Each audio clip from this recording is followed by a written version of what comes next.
In this guide, I'm going to show you how to move the Safari search bar to the top of your iPhone on iOS 26.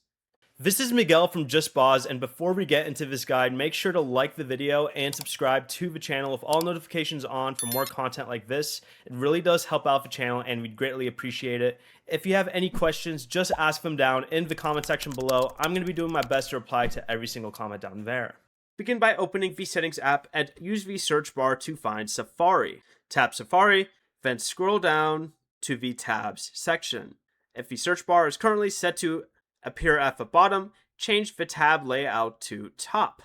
Now return to Safari, and the address and search bar will appear at the top of the screen instead of the bottom.